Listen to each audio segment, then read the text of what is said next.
Superficial scribblings on sexism. Superficial scribblings on life. Who the fuck needs criticism? And I can always be right.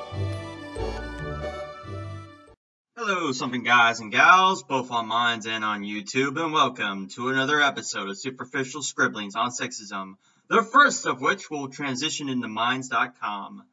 Now, I think I've gone a bit off track with this series. My last video I covered roughly an hour of Anita Sarkeesian doubling down on her VidCon meltdown, and the one before that was some self-righteous article laughing at the expense of others not able to see Wonder Woman, and the one before that was just me making fun of that GoFundMe of Antifa girl. This is supposed to be a series based on people trying to write falsehoods of sexism, or writing poor articles on sexism, not just any stupid text-based thing I happen to find. So for this episode, I actually go over an article that is sexist in the way it is written, it's superficial, and is mostly a scribbled bastardization of modern journalism.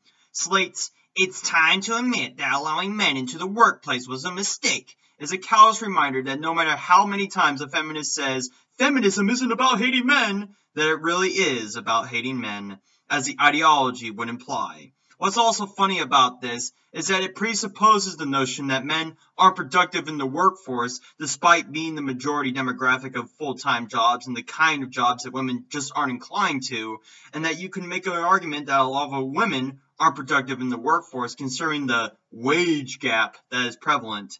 But let's not drop that ball just yet. Let's see how this person will rationalize their own bigotry. American men enter the workforce in unprecedented numbers as they return from World War II, and employers welcome these men as a matter of patriotic duty. Seems a bit weird, don't you think, that men would have immediately gone back into the workforce after leaving the war? I wonder who did the work for them while they were gone. I know that's what she's implying from this, but let's go on.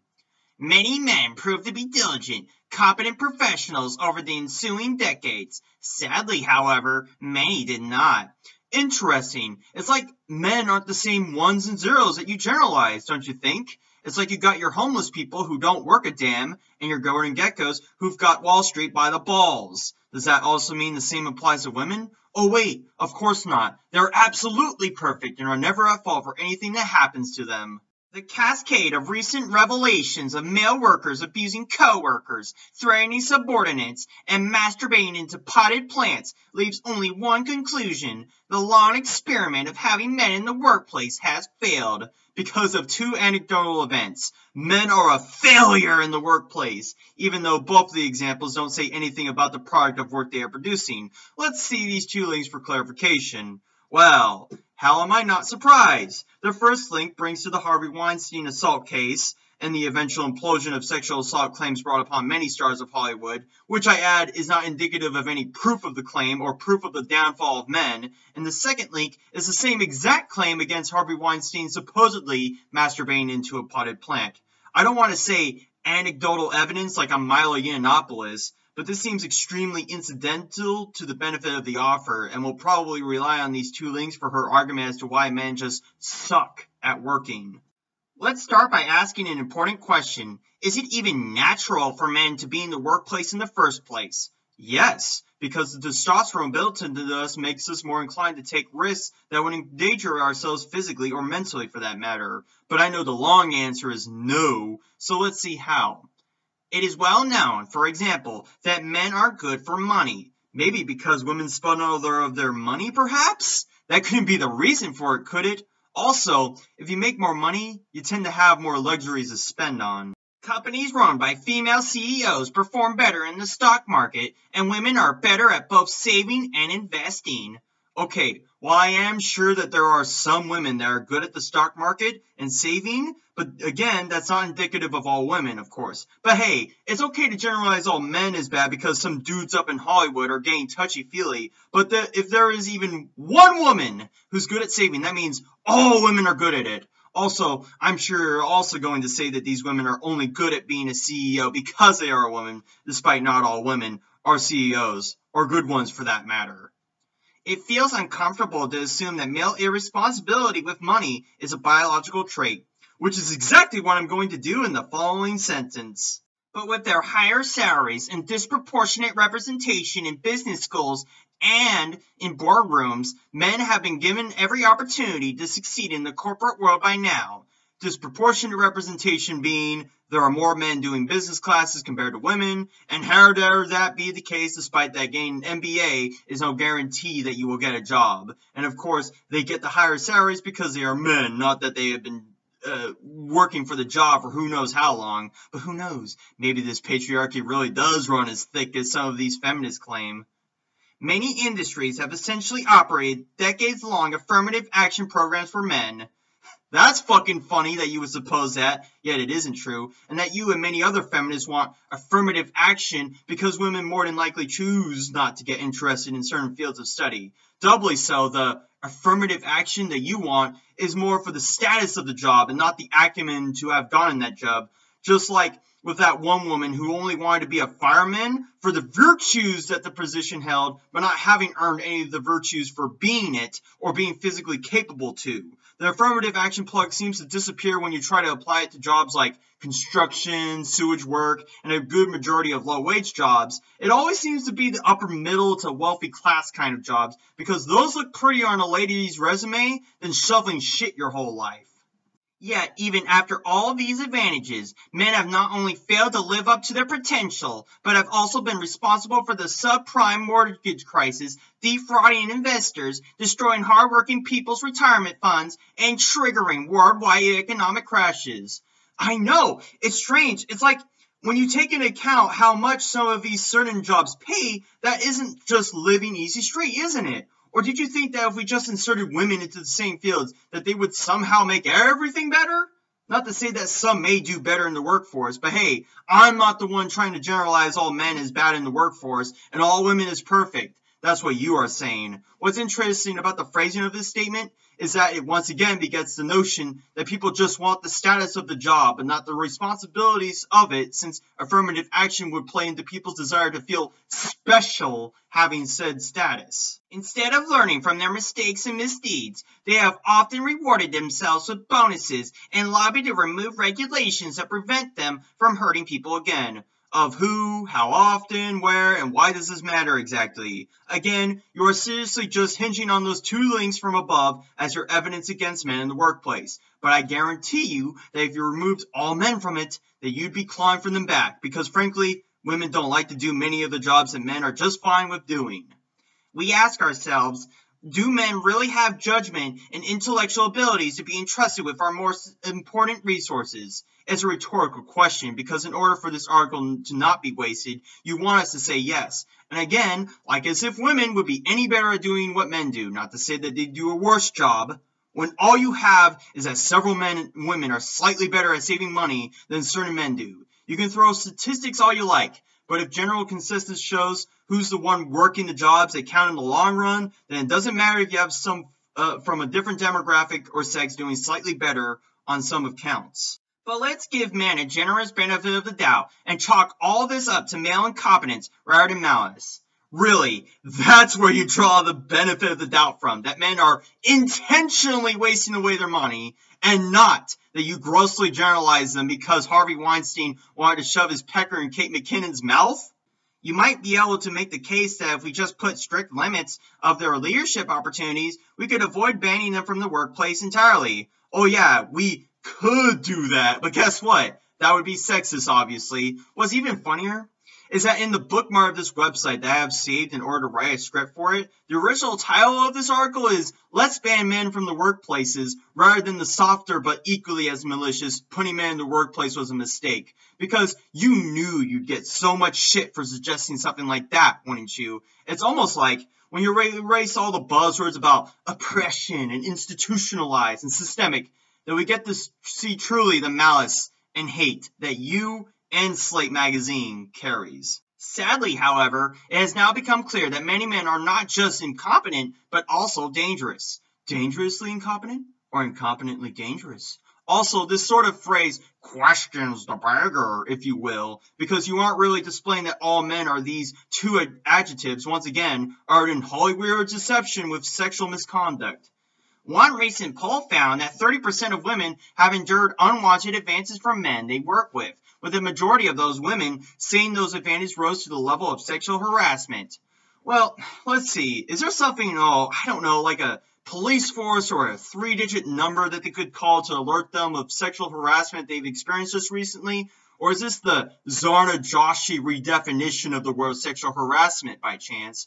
And for it being 3%, that's quite a low percent given that the majority of women wouldn't experience such unwanted advances by men. It's also weird that, in spite of the claim that these sexual harassers go unpunished, that none of them had the bright idea to report their sexual harassment to the police, but rather to ABC News of all places. This inflation of the problem is just like that rape on campus story that the Rolling Stones posted, but to a degree that is more pervasive than it. Here is a partial list of industries in which sexual harassment is an ongoing, systemic problem. Advertising, acting, agriculture, animation, construction, food, journalism, higher education, law enforcement, medicine, mining, politics, science, technology, and yoga. Systemic this, systemic that. Systemic is the buzzword for undefined number of people causing a problem in my ears. Again, you really do love to make the problem seem worse than it actually is. When all of these cases you give me to me are just begging the question, why don't any of them speak up about it to the authorities? Oh yeah, that's right, because giving a sob story to an international news station is better publicity on your part than to the cops who are just enforcing the law. Not to say that all these women are just faking it, but with professional victimhood being on the rise, you can't help but to be infinitely skeptical of those with the claim when they never had thought to bring it up to a judicial level. We can hold endless conferences and panel discussions on men in the X industry, but when will we admit that the industry is not the problem? Well, according to Anita Sarkeesian, at least before she admitted to saying it for the sake of social justice, it was the industry, supposedly, just as a lot of feminists claim that the movie industry is the one that allows people like Harvey Weinstein to get away with shit. It's basically their way of saying, I don't hate the sinner, only the sin, by implying a bigger picture with oppression, so in a way, you're sort of defeating the big ghastly patriarchy. Isn't it great when you are comparable to a religion? Many male workers are also simply too emotional to thrive in the modern workplace. Are you kidding me? Coming from you, someone who is already too emotionally invested in writing this hit piece on men, you're going to tell me that men are really the emotional ones? That's some laughable shit. Also, thanks for the weasel word, Weasel News. They struggle with anger, jealousy, and pride. They are easily distractible and prone to tantrums. Oh, so like basically every other human being on Earth. Fuck men. They should just do their jobs like the emotionless robots they truly are, or at least the disposable ones in regards to workplace deaths, suicide rates, and the divorce settlements in terms of custody. As another addendum, presuming that women ever get prone to tantrums or struggle with anger or jealousy of their own nature. That's just female empowerment to you, right? And have I mentioned the constant sexual harassment issue yet? Yes, you have already beat that lame dead horse to death already. And the dead horse being that a few celebs at Hollywood have been hit with claims of sexual harassment. Not that they were convicted of sexual harassment. But hey, wherever you need to hit home that all men are bad, right?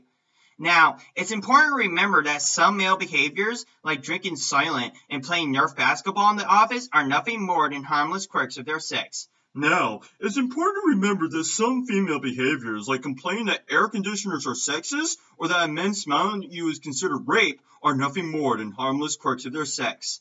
Notice how it doesn't apply to that particular sex? But in other cases, a man's adorable childishness, his tendency to tweet angrily at other world leaders, for example, can actually be dangerous. Ooh, you got to twist the wound on those Donald Trump tweets, right? Because it's not like big media outlets like CNN or NBC are facilitating Trump to continue making his triggering tweets in no way, am I right? I get that he's the fucking president, but these outlets are probably one of the bigger reasons that Trump won the presidency to begin with. Constantly bringing up in any way they see fit the virtue signal and wave their fists in the air in self-righteous indignation of what he said, but really, they were playing right into Trump's hand all along. They were playing checkers while he was playing 4D chess. It's simply not worth the risk to entrust men with real power. Okay, if Trump is the example where you're using to demonize all men in the workforce, let's take Hillary Clinton as the female version of your generalization. She's a leech, a lizard, she doesn't speak for anybody, not even for herself, and she's been paid and bought for by the establishment through and through. You think that is something you want to entrust women with? Or maybe, just maybe, Hillary is the exception and not the rule to it. Also, as far as Trump's concerned, the USA hasn't fallen apart because of the living orange glow floor care bottle running the show. Also, if men really were as dangerous as you suppose, you think that thousands of years of civilizations come and pass would have been tarnished away because of men's brutality, and yet so many ancient tribes and relics of their time have been carefully preserved because of their simultaneous marvel and the excellent construction work done by, let's face it, men. The Great Wall of China, the Colosseum, the Mayan ruins, hell, even modern works like the 9/11 Remembrance Tower, the Louvre, even the Eiffel Tower are somewhat new and iconic designs made by majority men who, despite all of your desperate throwaways to cast all men out as barbaric, were able to make something worth a fuck than this piece of shit article that you'd be damned to care about in a week by now. To be fair, some men have tried their best to adapt to the working world, instituting strict guidelines for themselves like refusing to dine alone with women. So, let's see. The link in question is to an article to something that Mike Pence said 15 years ago, in which he says that he doesn't want to eat alone with a woman or drink alcohol without one. You're really scraping the bottom of the barrel now, aren't you? I also love that Mike Pence is now some men in Ruth Graham's eyes, because I like to think that she believes that men dine alone with women, and not that they do or don't, which is, what do we call it? A projection!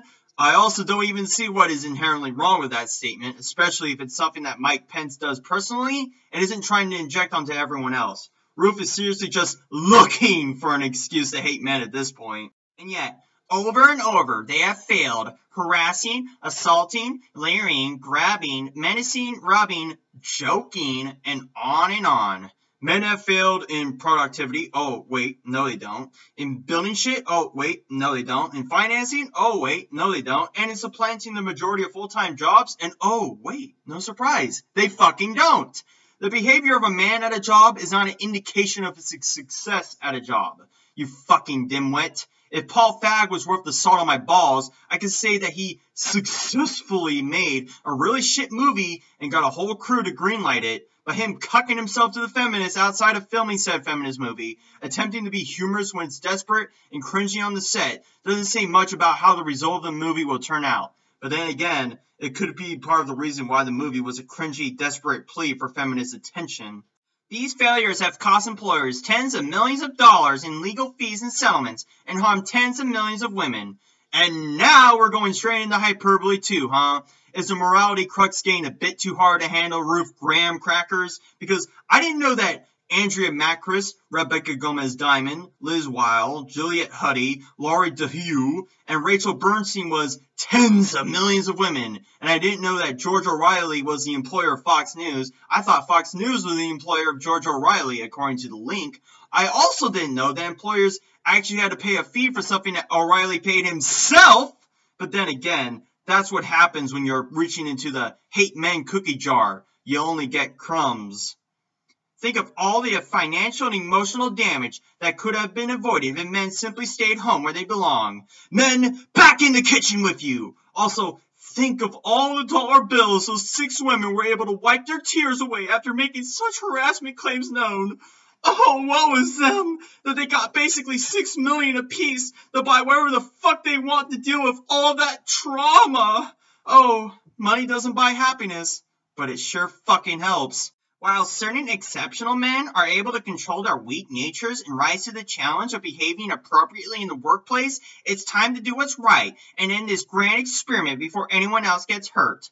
Certain men, of which I haven't named one, their weak natures being the weak nature in and all human beings, that of inhibition and greed, and behaving appropriately is to basically never do anything that would even remotely discomfort a woman, lest she got the sexual assault allegation whistle pressed firm to her tongue. Yeah, I'm sure that you've convinced the entire world that men are absolutely worthless by base conjecture and claims of which that will usually never see the light of day because most of it is lies anyway, and by grossly generalizing all men by the standards of some men in higher up positions. I don't think you know what an exceptional man is, even if he ejaculated into your face, non-consensual or no. And maybe the real grand experiment in all this is to test what bigoted shit you can say and be heralded as a goddess of progress, so you can continue to show how truly exceptional you are at writing such horrible shit. Good day to you, Slate Magazine. And that's all for this episode.